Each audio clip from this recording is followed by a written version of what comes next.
కొంచెం పక్క రండి.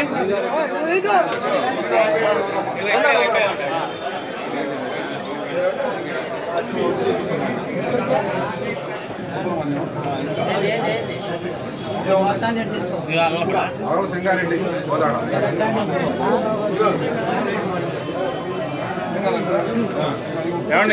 కొంచెం పక్క రండి. మన కాన్స్టిట్యున్సీకి ఇప్పటిదాకా 600 మంది పైన పెట్టడం జరిగింది. సంవత్సరం 3 నెలల్లో దాదాపు వాళ్ళ పెద్ద ఎత్తున దాదాపు 95 మందికి ఇవాళ ఒకేసారి తీసుకొచ్చి అన్ని గ్రామాలకు సంబంధించిన చెట్లు కానీ ఎల్ఓసీలు కానీ అట్లా మన మధ్య ఈ కాలంలో శ్రీకాంత్ కూడా ఎంపీటీసీ చనిపోవడం జరిగింది. వాళ్ళకు కూడా వాళ్ళ భార్యకు కూడా నష్టపోయేదాని కింద ప్రభుత్వానికి సహాయం చేయమని అడగాము. 2 లక్షలు ఇవ్వడం జరిగింది. ఇవన్నీ కూడా ముఖ్యమంత్రి సహాయ నిధి నుంచి వాళ్ళ దాదాపు 95 మందికి దాదాపు 84 లక్షల రూపాయలు మన వాళ్ళు ఇవ్వడం జరిగింది. 5 మండలాలకు సంబంధించి కానీ మున్సిపాలిటీకి సంబంధించిన వాళ్ళు కానీ ఇట్లాంటివన్నీ ఇవ్వడం జరిగింది. ముఖ్యమంత్రి గారి సహాయ నిధి నుంచి దాదాపు ఇప్పటికే 500 మందికి సహాయం చేశారు. ఇది చాలా పెద్ద ఎత్తున జరుగుతుంది ఈ కార్యక్రమం. ముఖ్యమంత్రి గారికి అందరూ కూడా మా నియోజకవర్గ ప్రజల తరఫున ధన్యవాదాలు.